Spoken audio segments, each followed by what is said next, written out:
بسم اللہ الرحمن الرحیم۔ آج 12ویں پارے کا مختصر خلاصہ پیش کرتے ہیں۔ اس پارے میں 2 حصے ہیں۔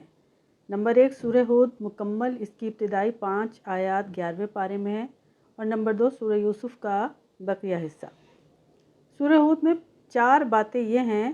نمبر 1 قرآن کریم کی عظمت، نمبر 2 توحید اور دلائل توحید، نمبر 3 رسالت اور اس کے اسباب کے لیے 7 انبیاء کرام علیہ السلام کے واقعات، اور نمبر 4 قیامت کا تذکرہ۔ نمبر 1 قرآن کی عظمت۔ نمبر 1 قرآن اپنی آیات، معنی اور مضامین کے اعتبار سے محکم کتاب ہے، اور اس میں کسی بھی اعتبار سے فساد اور خلل نہیں آ سکتا، اور نہ اس میں کوئی تعارض یا تناقض پایا جاتا ہے۔ اس کے محکم ہونے کی بڑی وجہ یہی ہے کہ اس کی تفصیل اور تشریح اس ذات نے کی ہے جو حکیم بھی ہے اور خبیر بھی ہے۔ اس کا ہر حکم کسی نہ کسی حکمت پر مبنی ہے، اور اسے انسان کے ماضی، حال، مستقبل اور اس کی نفسیات، مجبوریوں اور ضروریات کا بخوبی علم ہے۔ نمبر 2 منکرین قرآن کو چیلنج دیا گیا ہے کہ اگر واقعی قرآن انسانی کاوش ہے تو تم بھی اس جیسی 10 صورتیں بنا کر لے آؤ۔ اب نمبر 2 جو دلائل ہیں وہ توحید اور دلائل توحید۔ ساری مخلوق کو رزق دینے والا اللہ ہی ہے، خواہ وہ مخلوق انسان ہو یا جنات، چوپائے ہوں یا پرندے، پانی میں رہنے والی مچھلیاں ہوں یا کہ زمین پہ رینگنے والے کیڑے مکوڑے۔ آسمان اور زمین کو اللہ ہی نے پیدا کیا ہے۔ رسالت اور اس کے اسباب کے لیے 7 انبیاء کرام علیہ السلام کے واقعات ہیں۔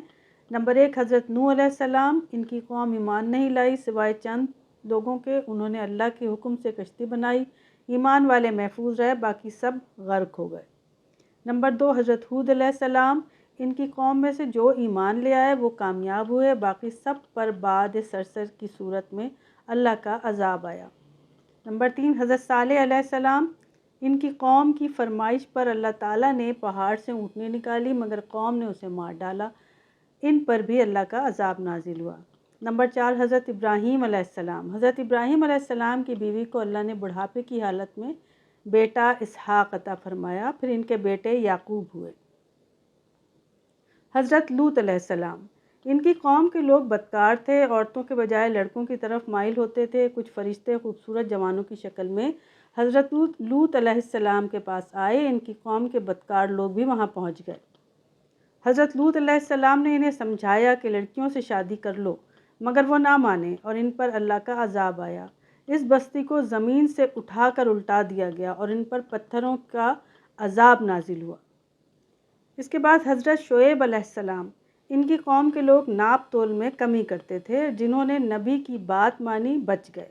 نافرمانوں پر ایک زور کی چنگھاڑ کی آواز کا عذاب آیا۔ حضرت موسیٰ علیہ السلام۔ فرعون نے ان کی بات نہیں مانی، اللہ نے اسے اور اس کے ماننے والوں کو ناکام کر دیا۔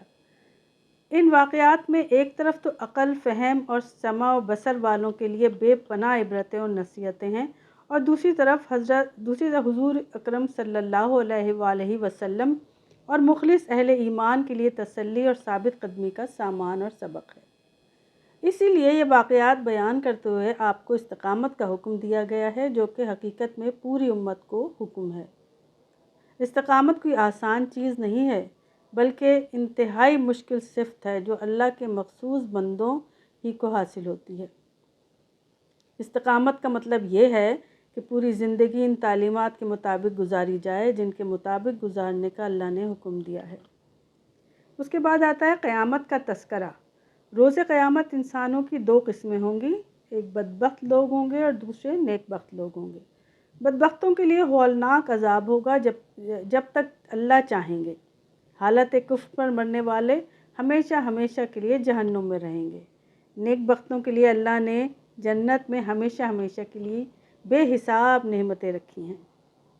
پھر آتے ہیں سورہ یوسف میں قصہ حضرت یوسف علیہ السلام بالتفصیل۔ اس میں سب سے پہلے تمہید پیش کی گئی ہے۔ تمام انبیاء کرام کے قصے قرآن میں بکھرے ہوئے ہیں، مگر حضرت یوسف علیہ السلام کا قصہ پورا کا پورا صرف اسی ایک صورت میں ہے۔ دوسری صورتوں میں ان کا نام تو آیا ہے مگر قصہ تھوڑا سا بھی کسی اور صورت میں مذکور نہیں۔ حضرت یوسف علیہ السلام کا قصہ ہمارے نبی صلی اللہ علیہ وآلہ وسلم کی مبارک زندگی کے بہت زیادہ مشابہ ہے۔ آپ علیہ السلام کے بھی قریشی بھائیوں نے آپ سے حسد کیا، آپ کو مکہ چھوڑ کر جانا پڑا۔ حضرت یوسف علیہ السلام کنویں میں رہے، آپ علیہ السلام غار ثور میں۔ وہ مصر گئے، آپ مدینہ گئے۔ وہ وزیر بنے، آپ اسلامی مملکت کے حاکم بنے۔ بعد میں بھائی ان سے شرمندہ ہو کر آئے اور آپ کے سامنے بھی فتح مکہ کے موقع پر سب نے گردن جھکا لی۔ انہوں نے کہا لا تثریب علیکم اليوم، آج کے دن سے تم پر کچھ عتاب و ملامت نہیں ہے۔ آپ علیہ السلام نے بھی فرمایا میں تم سے وہی کہتا ہوں جو میرے بھائی یوسف نے اپنے بھائیوں سے کہا تھا۔ قصہ حضرت یوسف علیہ السلام کچھ یوں ہے کہ حضرت یعقوب علیہ السلام کے 12 بیٹے تھے۔ حضرت یوسف علیہ السلام ان میں سے غیر معمولی طور پر حسین تھے۔ ان کی سیرت اور صورت دونوں کے حسن کی وجہ سے ان کے والد حضرت یعقوب علیہ السلام ان سے بے پناہ محبت کرتے تھے۔ ایک مرتبہ حضرت یوسف علیہ السلام نے خواب دیکھا اور اپنے والد گرامی کو اپنا خواب سنایا کہ 11 ستارے اور چاند اور سورج مجھے سجدہ کر رہے ہیں۔ ان کے والد نے انہیں منع کیا کہ اپنا یہ خواب اپنے بھائیوں کو مت بتانا۔ باپ کی بیٹے سے اس محبت کی وجہ سے بھائی حسد میں مبتلا ہو گئے۔ وہ اپنے والد کو تفریقہ کہہ کر حضرت یوسف علیہ السلام کو جنگل میں لے گئے اور آپ کو کنویں میں گرا دیا۔ وہاں سے ایک قافلہ گزرا، انہوں نے پانی نکالنے کے لیے کنویں میں ڈول ڈالا تو اندر سے آپ نکل آئے۔ قافلے والوں نے مصر جا کر بیچ دیا، عزیز مصر نے خرید کر اپنے گھر میں رکھ لیا۔ جوان ہوئے تو عزیز مصر کی بیوی آپ پر فریفتہ ہو گئی۔